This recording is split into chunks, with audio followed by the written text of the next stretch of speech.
Alright, Integrated Math 3. This is the second part of the answers video for lesson 2.05, which is on complex numbers and imaginary numbers. So let's go ahead, we're going to factor, and then we're going to find that there's something a little bit different about this when we try to factor it out the way that we've done in previous lessons in 2.04 and earlier lessons. So the first thing you notice here is it's a cubic. But one thing you'll spot is that this is x to the fourth, this is x to the second, this is x to the 0. So you can treat it like a quadratic. And your answer is going to look like this. It's just something you have to learn to spot like that.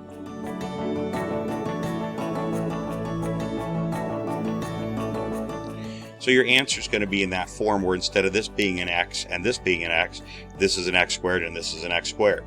So x squared times x squared is going to give you this leading term here of x to the fourth. Other than that, it behaves just like a quadratic. So we're going to factor it the same way. And we're going to come down here and we're going to multiply to the grand product. So the grand product is 1 times negative 36.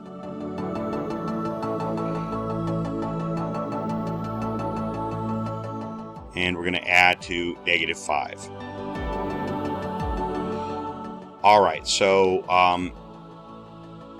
one number has to be positive, one number has to be negative because it multiplies to a negative number, and the bigger of the two has to be the negative number because it's going to add to a negative 5. So what we're going to do is start with a 1 and a minus 36. That's times, that gives you negative 36. 1 minus 36 gives you negative 35. So that's not the number we're looking for. We're looking for negative 5. Okay, we can go to 2 times negative 18. And that can be 2 minus 18. That equals negative 16. Okay, still not the number we're looking for. 3 negative 12. 3 minus 12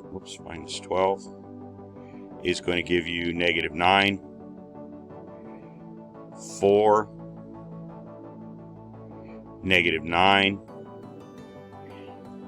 4 minus 9 gives you negative 5, and that is what we're looking for. So the two numbers we're looking for are 4 and negative 9. Since there's no leading coefficient other than a 1, we can just call it x plus 4. Or x squared plus 4 and x squared minus 9. Okay. So we're going to factor these two. The first one we're going to start with is this one. We could see this is a difference of squared. A squared minus b squared. So let's go ahead and write out that formula.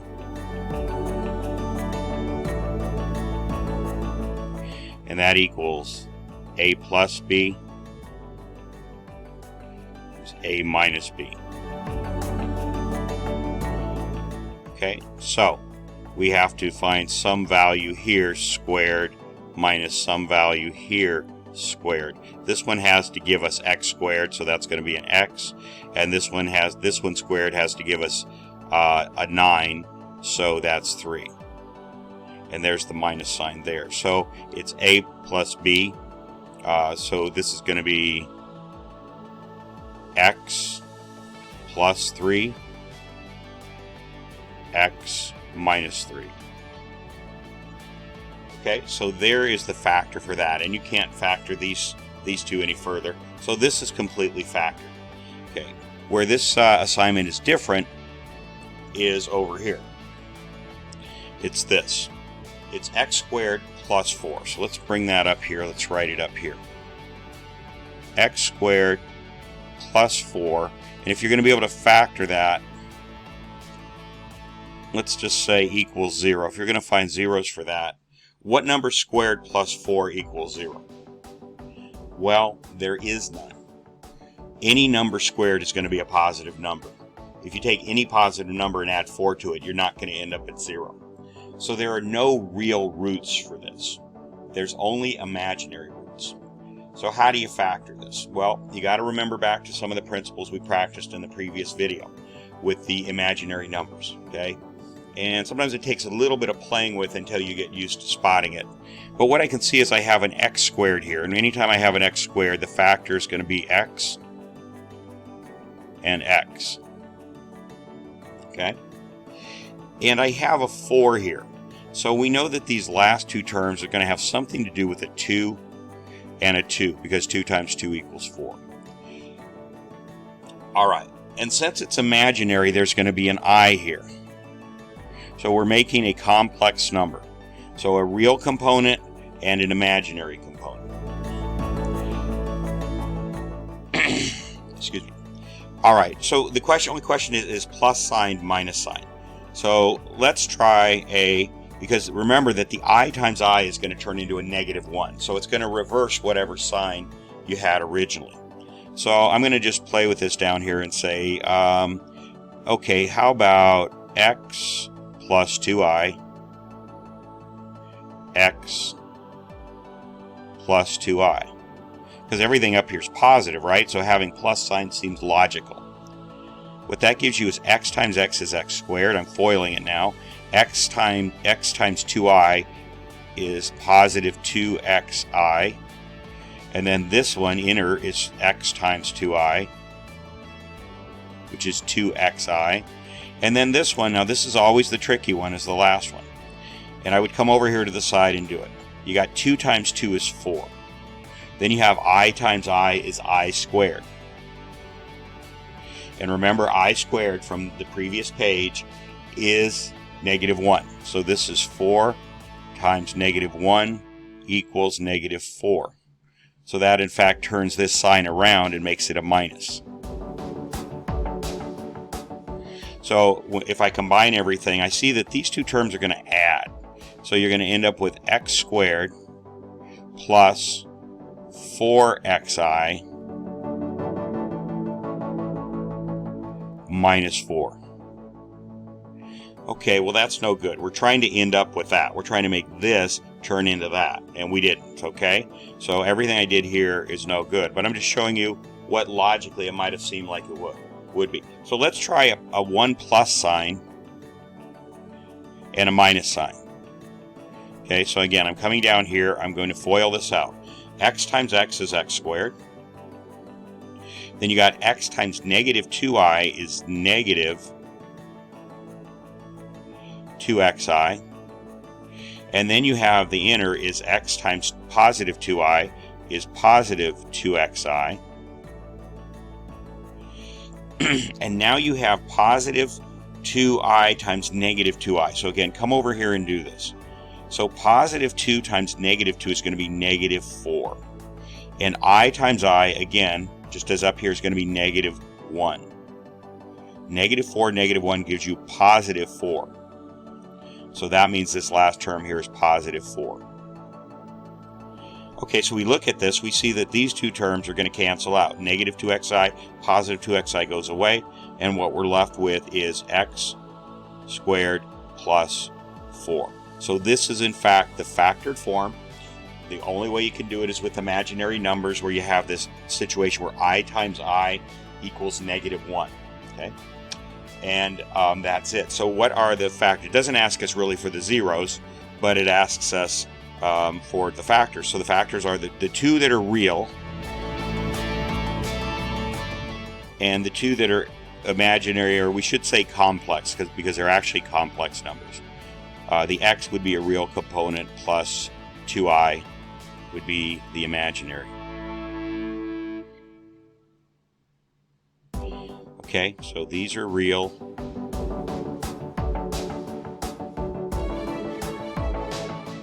And these are complex, meaning that they have an imaginary component. Okay, and that's your answer. It doesn't ask you for zeros, it just asks you to the factor. Okay? Okay, number 2, find all roots, either real or complex, and then they say hint, x plus 5 is a factor. That means a real factor. And then use a quadratic formula. So you've done this before, and the first thing you do is if you know that's a factor, it means that it's going to divide into this polynomial evenly. In other words, it'll divide so that you don't have a remainder. So of course, anytime we're going to do a division now, we're going to do a synthetic just to make it easy. So it's x plus 5, so that means the number on the synthetic division is -5. And we're going to add, so the coefficient here is 1, 3, -14, -20. Okay, pull down the 1, that's always the first step. The first number just gets pulled down automatically. -5 times 1.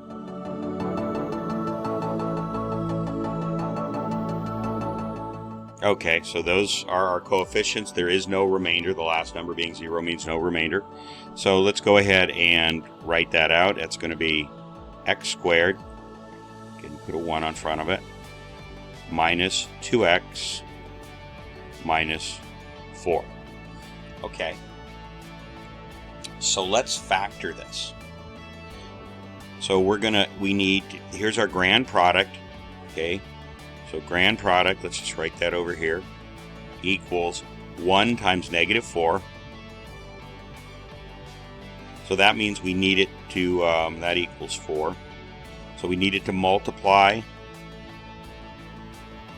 I should have put -4.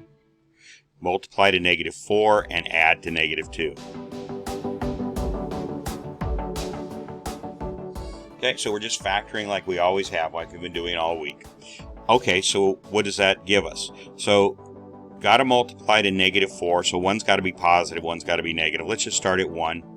1 times -4 equals -4, and 1 plus -4 equals -3. Okay, -4 plus 1 is going to get you to -3. That's not what we're looking for. We're looking for -2. How about 2? 2 times -2, that will get us to -4. 2 plus -2, put parentheses there, equals 0. Well, that doesn't equal -2 either. If I do 2 times -2 in the other direction, that doesn't get us there. The only one left is -1 times 4 gets us to -4, and -1 plus 4 equals 3. So none of these pairs can get us, none of these pairs satisfy both of those. There are no real factors. However, there are going to be imaginary factors, okay? So let's go up and figure out what they're going to be. Okay, so we've completed this, and we end up with this quadratic. Now, the instructions say x plus 5 is a factor, and we know that because we ended up with no remainder.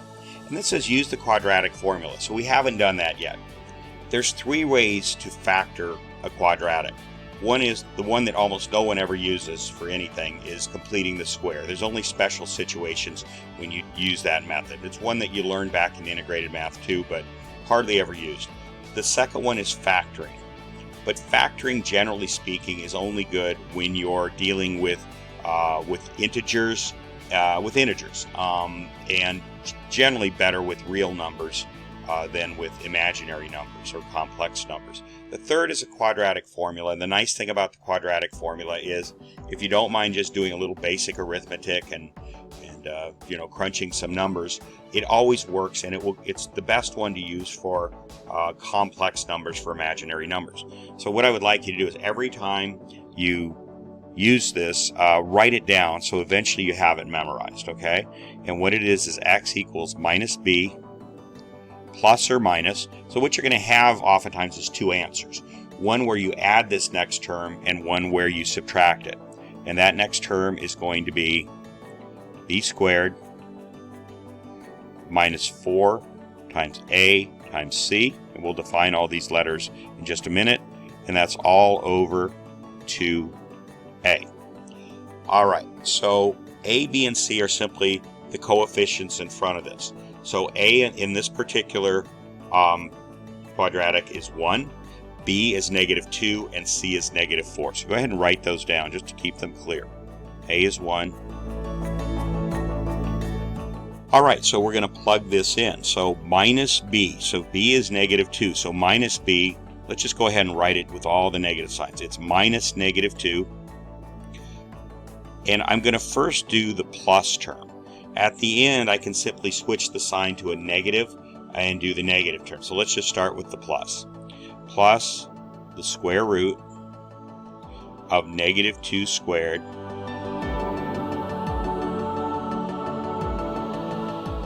plus 4 times 1, that's A, times C is negative 4.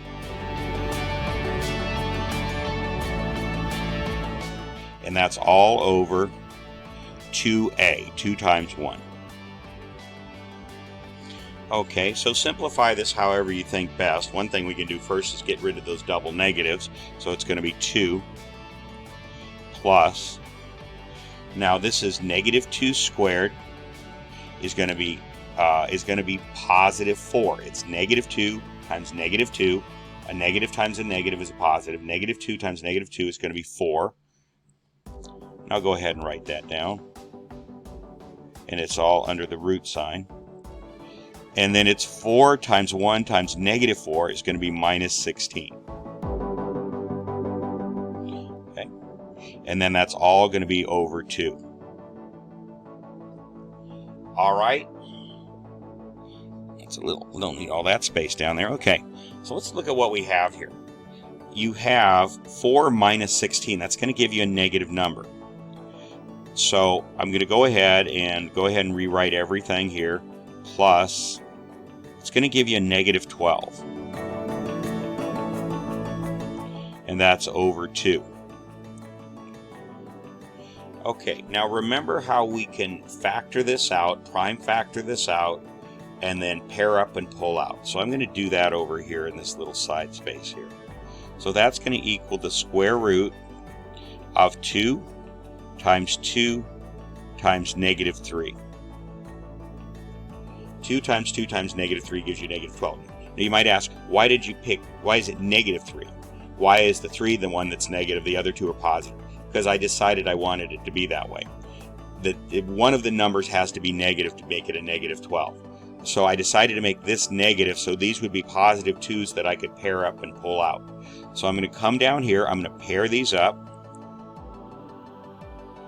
I'm going to pull them out, and I'm going to leave the negative 3 inside here. Okay, so it's 2 root negative 3. Okay? All right. Now, a principle that you should understand of fractions, if you don't know this already, is that this common denominator of this entire fraction can be broken into the denominator of this and the denominator of this. Watch what I do. And now this has become this term 2 root negative 3. So watch what I do. This is equal to this.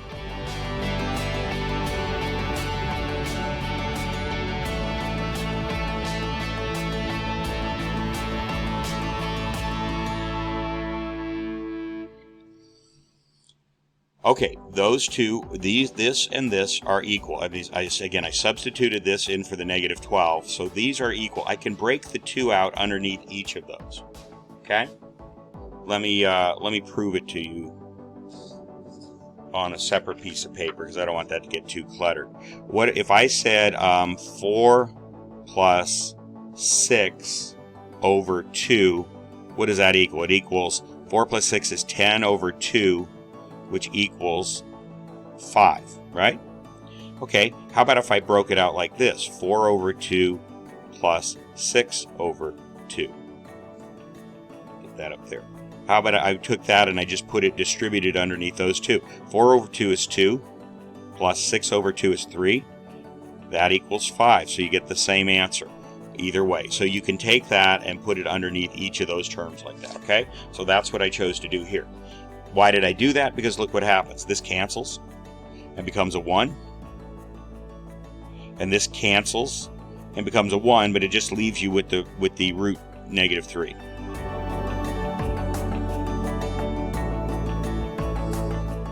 And I'm off screen. Sorry. Okay. So this canceled with this to be 1. This canceled with this to just leave you with the root negative 3. Okay.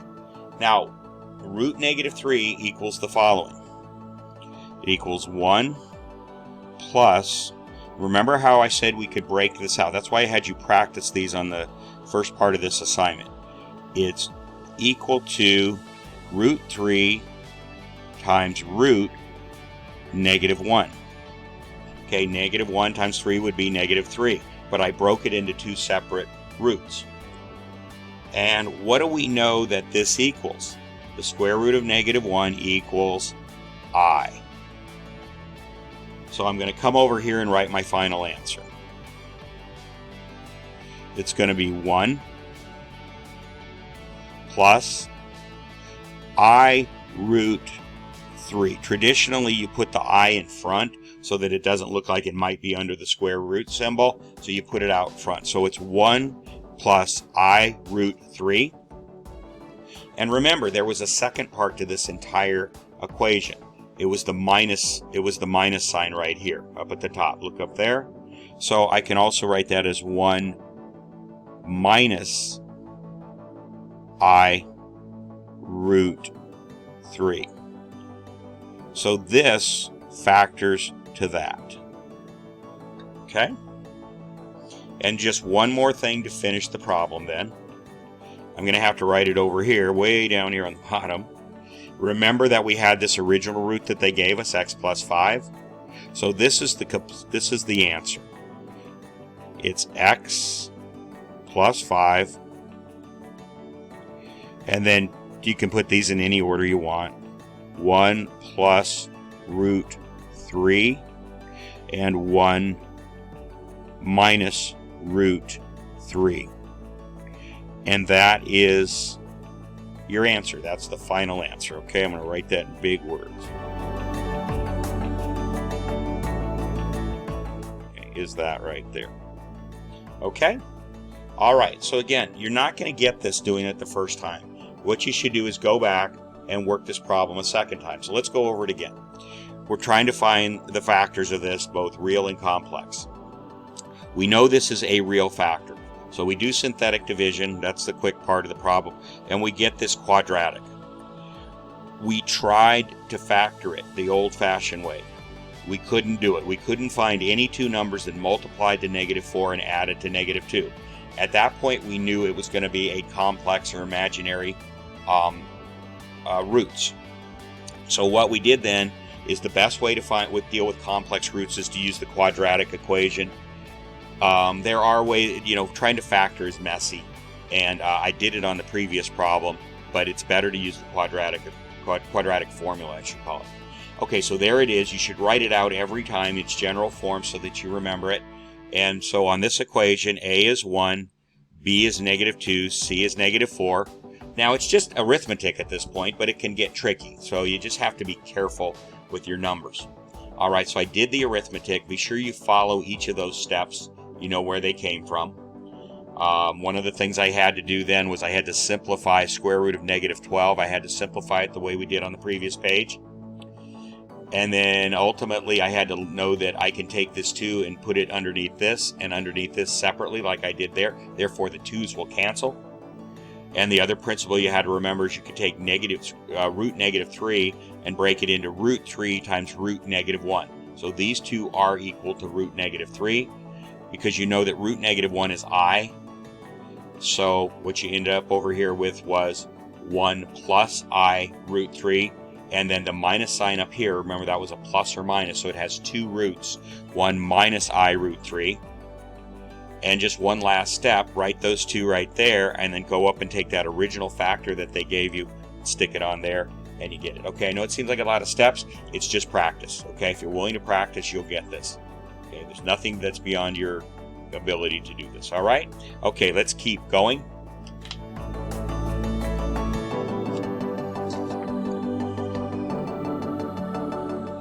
Okay, number 3.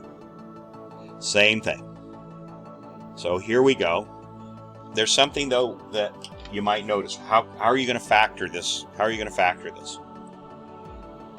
Look at the ratio. This is 2 and this is a 1. Write that coefficient there. 2 and 1. That's a ratio of 2 to 1. This is a ratio of 6 to 3. Which if you reduce that is also 2 to 1. Anytime these two ratios are the same, you can use factoring by grouping. It's the one where you do this. That's the parentheses one. Okay? Anytime you see that happen. Alright, so let's go ahead and do that. So let's take this term first, and x to the third minus 2x squared. Well, this doesn't have any coefficient other than 1, so you can't factor out a number. So the only thing is the x to the third x squared. What do they both have in common? Again, x to the third is x times x times x, and x squared is x times x. So what they both have in common are x times x, which is x squared. So we can pull the x squared out. X squared times what gives us x to the third? That would be x.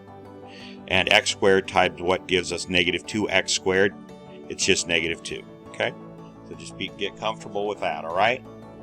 Okay, next one. Let's do this one. I'm going to do it right here. It's a plus sign. All right, so they don't have an x in common, so you can't factor out any x's. They do have a 3. 3 goes into 3, 3 goes into 6, so I'm going to pull a 3 out. Okay, so 3 times what gives me 3x? That would, of course, be x. 3 times what gives me negative 6? That would be 3 times 2. Okay. And whenever you do this, the problems that they give you, you'll always have that common term right there. So now we go ahead and put the big square brackets around it so we don't get confused which parentheses are which, like that. And you can see in this term you can factor out x minus 2. In this term you can factor out x minus 2. So let's pull that out. And then what's left inside the square brackets are this and this. So if you're kind of starting to get the hang of it, you're seeing that, x squared plus 3, if I tried to find the zeros for that, x squared plus 3 equals 0, that means some number squared plus 3 is going to equal 0. Any number squared is going to be a positive number. Positive number plus 3 can never ever equal 0. So you're seeing right now, whenever you see that plus sign in there, that is going to be something that's not real. Alright, so we're going to use the quadratic formula. Please write it out every time. You know, it's not like I'm going to test you on do you have it memorized, but you should just have it memorized, okay? So it's x equals negative b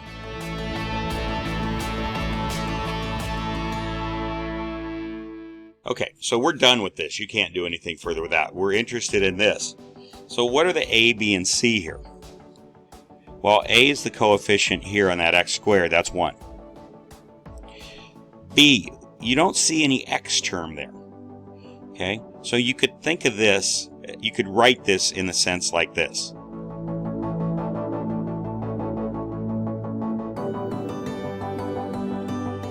Okay, there's no x term there, so I can say it's 0 times x. So that's the b. When you don't have that x term there, the b is 0. And then c is going to be 3.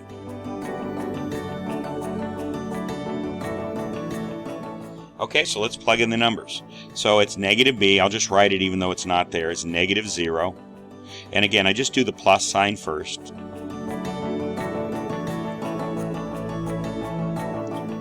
Zero squared. 1, a is 1, c is 3. You can see right away we're going to get another negative number inside the radical there. That's going to make it imaginary.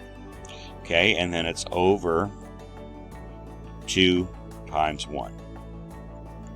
Okay, so let's simplify this. So the only thing we have, the 2 times 1 is 2, is this negative 4 times 1 times 3 is negative 12 inside the root there. So it's simply going to be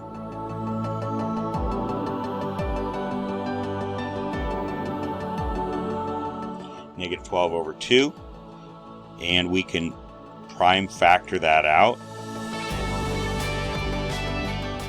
And just like last time, I'm going to make the 3 the negative number there, because I want to be able to pull the 2 out, because I can see that I can cancel it with that 2. Okay, so we'll go down below, and we pull out the 2's, pair them up, pull them out.